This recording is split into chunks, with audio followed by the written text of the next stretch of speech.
Hello guys, இன்னைக்கு நம்ம பார்க்க போகிறது பிரில்லியன்ட் ஹீலர் எபிசோட் 2ல தான். ஸோ வீடியோக்குள்ளே போகிறதுக்கு முன்னாடி ஒரே ஒரு லைக்கை போட்டுருங்க. நீங்கள் இப்போ தான் நம்ம சேனலுக்கு வரீங்களா, சப்ஸ்கிரைப் பண்ணிக்கோங்க. சரி வாங்க, நம்ம டைம் மிஸ் பண்ணாமல் எப்பிக்குள்ளே போகலாம். எப்பிக்கோட ஸ்டார்டிங்லேயே அங்கே கோல்டனுக்கு போதுமான அளவுக்கு ஓட்ஸும் இருக்கும். அங்கே ஃபென்ரர்னு இன்னொருத்தரும் இருக்காரு, அவரும் சப்போர்ட்டை தரேன்னு சொல்ல நம்ம கோல்டனுக்கும் இதுதான் தேவை. ஏன்னா இந்த ரீச் அடையணும் தான் ஒரு எவ்வளோ பண்ணாரு.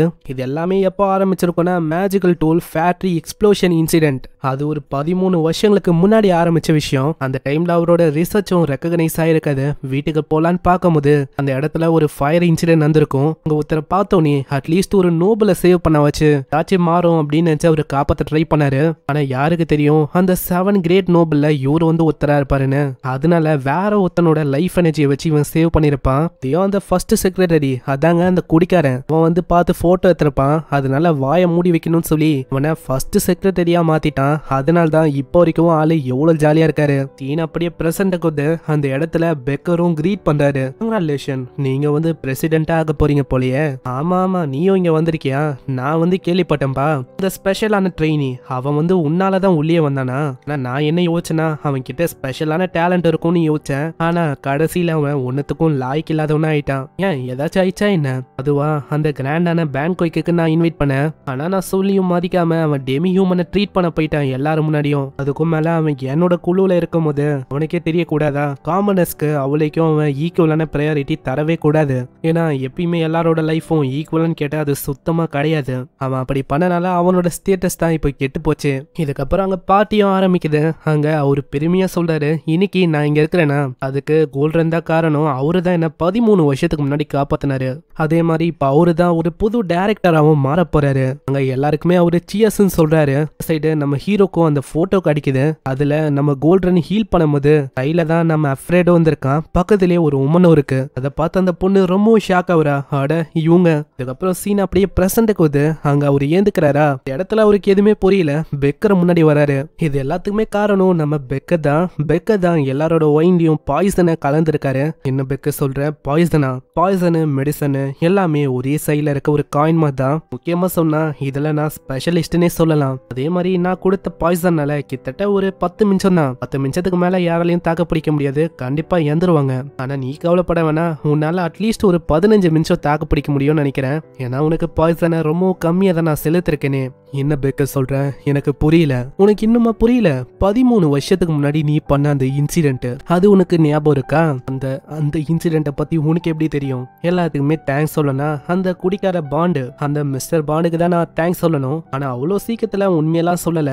ஆனா ஒரு பாட்டில் ஆல்கஹாலும் அது கூட என்னோட மெடிசனையும் கலந்தனா அசால்ட்டா உண்மை அப்படியே வெண்ண மாதிரி வந்தது. அது கூடவே லக்கிலி எனக்கு ஒரு போட்டோவும் கிடைச்சது. அவரோட சேஃப்டிக்காக எக்ஸ்ட்ராவா ஒரு வச்ச ஃபிட்டிங் போல அது.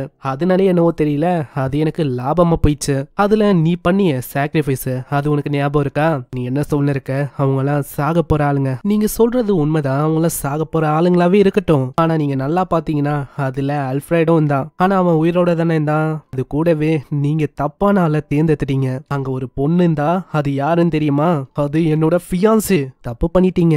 லைஃப் எனர்ஜியை ஷேர் பண்ணி என்னோட ஃபியான்சேவை நீங்க கொன்னுட்டீங்க. உங்ககிட்ட இப்பயும் அந்த டிரான்ஸ்ஃபர் பண்ற கேப்பபிலிட்டி இருக்குல்ல, அப்போ அந்த விஷயத்த உங்களால கம்ப்ரஸ் பண்ண முடியும்னு நினைக்கிறேன்.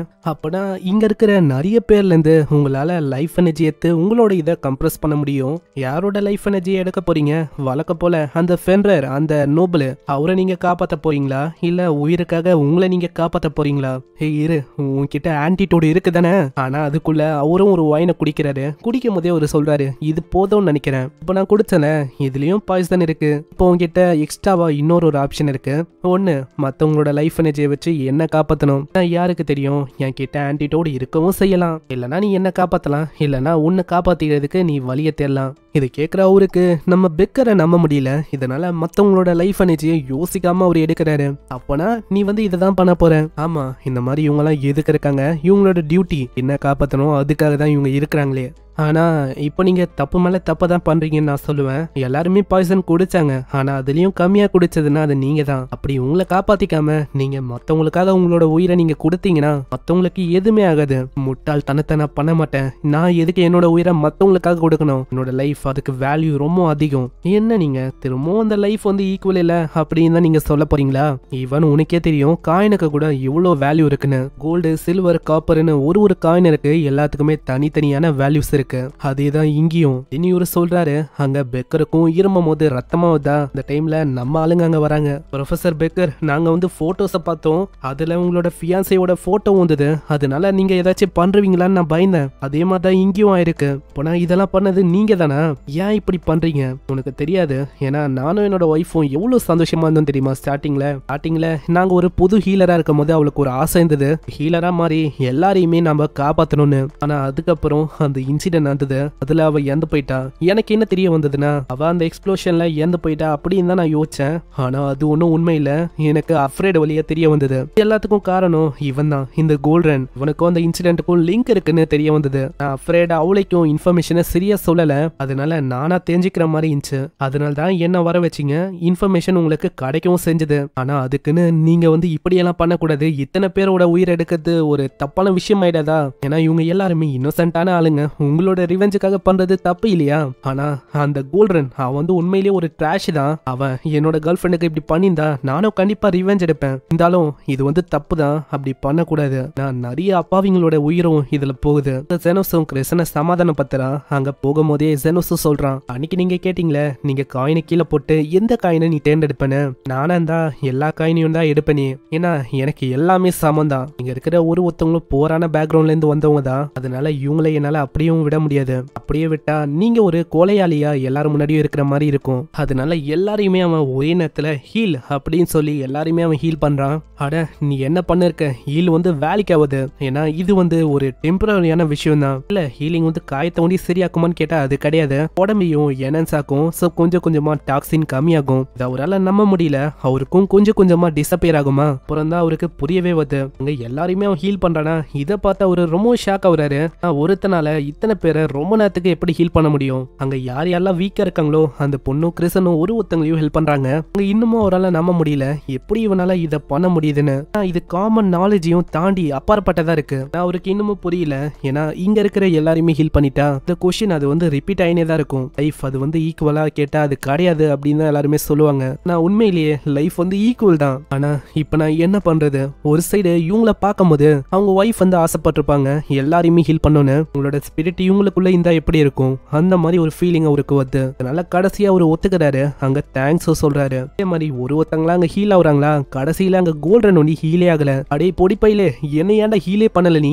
உண்மையை சொன்னா நான் மறந்து போயிட்டேன். அதான் இத்தனை பேர் இருக்காங்களே, கேட்டு ஹீல் பண்ணிக்கோ. அங்க ஒருத்தங்க கிட்ட ஒரு ஹெல்ப் கேட்கிறாரு. ஆனா அவங்களுக்கும் சில பல விஷயம் ஞாபகம் வருது. அங்க ஒரு பையனும் சொல்றான், நான் அன்கான்சியஸா இருக்கும் போது யாரோ ஒருத்தங்க என்னோட லைஃப் எனர்ஜியை சக் பண்ற மாதிரி ஃபீல் ஆச்சு. போனா கோல்டன் நீங்க வந்து என்ன சாக்ரிஃபைஸ் பண்ணலான்னு பாத்தீங்களா? அதே மாதிரி எல்லாருமே கேட்க அங்க யாருமே ஹெல்ப் பண்ணதுக்கு தயாராவே இல்ல. இதனால ஜெனோஸ் கிட்ட தான் ஒரு கேட்கற மாதிரி இருக்கு. ஜெனோஸும் அங்க வந்து ஒத்துக்கிறான், நான் அப்படி ஹீல் பண்ணோம்னா இந்த மாதிரி செலவாகும், பரவாயில்லையா? எவ்வளவா இருந்தாலும் பரவாயில்ல, தயவு செஞ்சு ஹீல் பண்ணு. ஏன்னா நான் ஒரு அண்டர் கிரவுண்ட் ஹீலர்ப்பா. அதனால கணக்கு படி பார்த்தா நான் இப்போ ரொம்ப டயர்டா இருக்கேன். அது போக உன்னை வேற ஹீல் பண்ணனா எவ்வளவு ஆகும்? என்னது அவ்வளவா? என்னாலலாம் அவ்வளவு தர முடியாது. அப்பப்போ கேட்டவனே அவருக்கு வேற வழி இல்லாம ஹீல் பண்ணு சொல்ல அந்த இடத்துல ஜெனோஸ் ஹீல் பண்ணி வர்றான். இந்த இடத்துல அந்த நோபலும் வந்து கேள்வி கேட்க அவ்வளவுதான். அங்க கோல்டனோட முகமே மாறி போகுது.